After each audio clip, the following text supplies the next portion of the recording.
Hey, good day, kindergarten. Well, this is it. It's almost spring break and a little break for everybody, which is going to be great. We need a break. We've been working hard, even if it's been at home, right?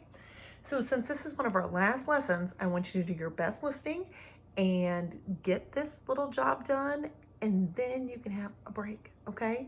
I know that learning takes time and sometimes you don't feel like it, but we got to power through because that's just how it is. We have to do our learning. It's important. All right, today our learning is going to be through stories, and we are going to read a story together. We've talked about fiction stories having characters and a setting and a problem and a solution. We're going to take those four elements today and we're going to put them in the order in the story, and I'm going to use my story rope to do that, okay? First, I'm going to start with our fiction story. It's called Yip Yap 2. Yip Yap. I think there's a dog in the story called Yip Yap, which I today think I could rename my dog Peyton Yip Yap because she's been yapping at everybody. The postman, the bug guy, people walking by. So I'm really hoping she's going to stay quiet while we do our story work. All right, here we go. Yip Yap 2. I want you to think about the four parts of the story that we know, okay? Because you'll need that after this. This is by Frances Bloom, and the pictures are by Mary Geiger. Today is a good day to play in the park with my pal, Beth. I get up with the sun. Beth got up at sunup too. We all went to the park with Dad. My dog, Yip Yap, went too.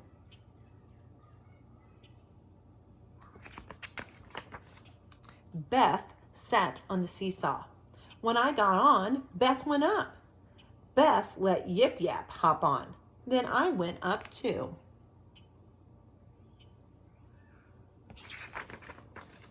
Beth and I got in a sandbox to play. Yip Yap dug in the sand. A cat got in the sandbox for a cat nap. We got out to let the cat nap. Yip Yap did too.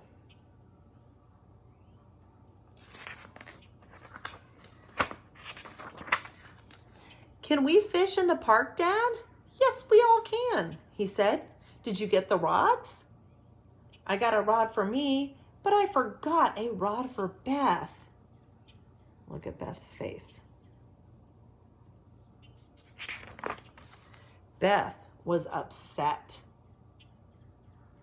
I set up my rod for her and let her fish with it.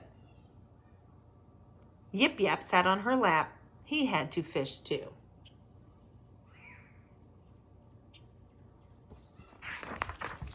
We saw the bugs zig. We saw them zag. We saw them zigzag. Beth had a net. We ran for a bug. Yip Yap ran with us.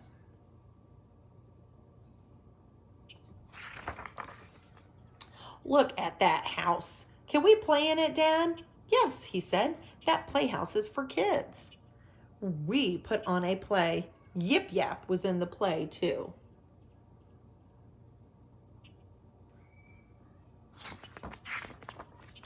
We got out of the playhouse. We went to see Dad and his chum play ball. Okay, do you think you know what a chum is? Let's use the meaning in the story, words from the story to help us figure that out.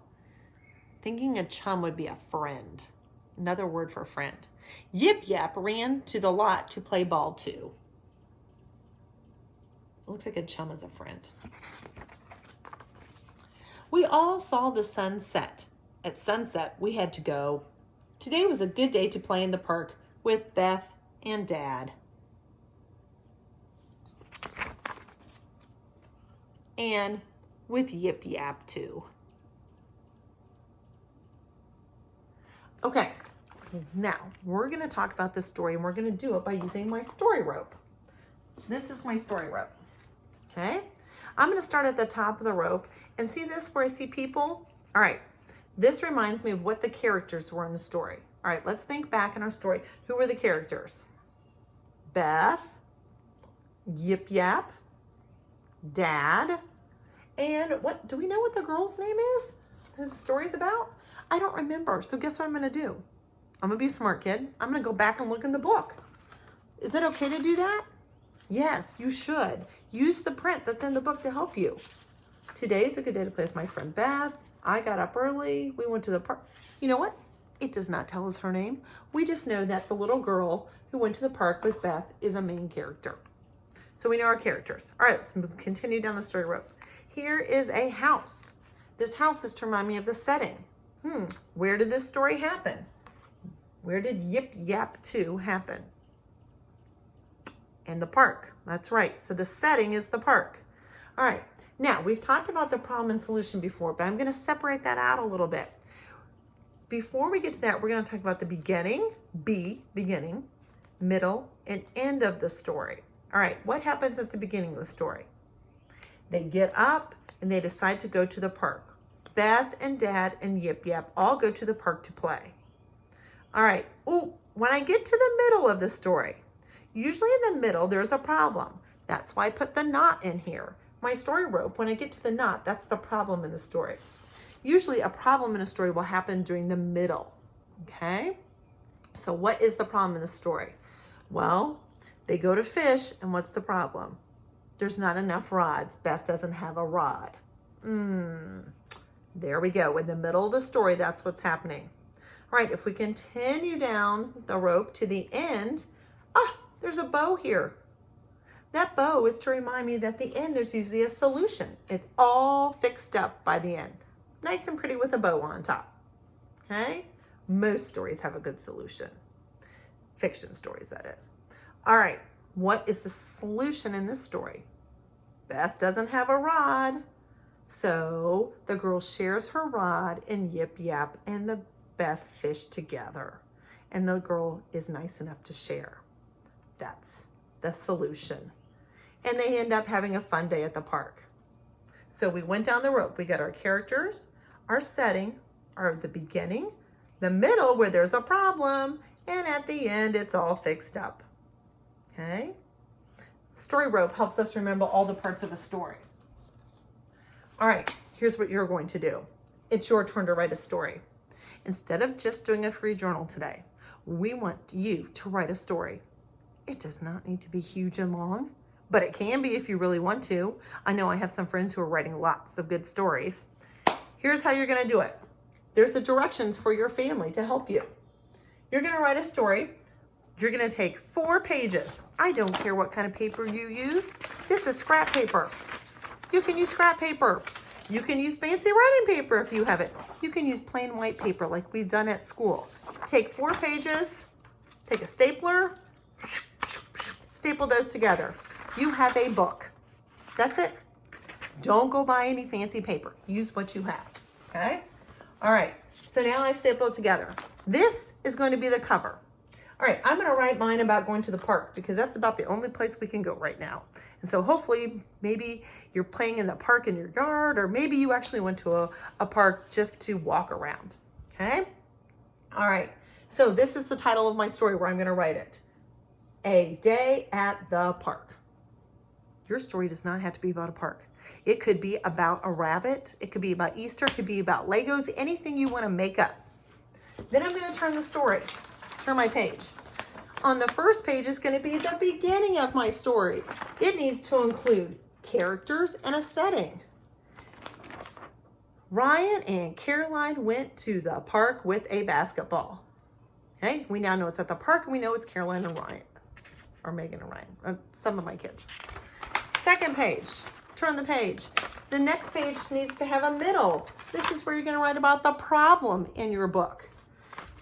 When they were at the park, they lost the ball. They could not find it anywhere. Uh-oh, now we have a problem. Turn the page. The last page is going to be where you have the ending. Oh, we're going to wrap it up and solve that problem. They looked down by the creek and found the ball. It had rolled down the hill. Then they played together. That's it. Doesn't have to be super long, but I want you to write a story that has characters, a setting, a beginning, a middle, and an end. Okay? You do not have to do all that today. You can start it today and work on it some more over spring break. All right? Go back and forth if you need your family to help you write it. But you're ready to write a story. Doesn't have to be fancy. You can do the writing down here and the pictures on top. Doesn't need to be super long either, but it does have to have a problem and a solution. Like if I just wrote, Caroline and Megan went to the park. They played. It was fun. Did anything happen in that story? No, there's no problem and there's no solution at the end. So you need to have characters, setting, beginning, middle, and end, okay, in your book. If you want to make it more than 4 pages, you can, but you don't have to. All right, I cannot wait to see what your stories are. I hope that when we get back to school, we can write more stories and do some publishing of our stories. All right, thank you for working so hard the last few weeks. We miss you so much. It's not the same. I know this is not the same, but at least we get to spend some time together. And I absolutely love seeing the pictures of the work you do. Give everybody in your family a big Easter hug. Thank God for the blessings that we have, even on rough days. And make sure you say an extra hallelujah on Sunday as we celebrate Easter and Christ's resurrection. Happy Easter. I miss you. We'll see you again after spring break. Bye, kindergarten.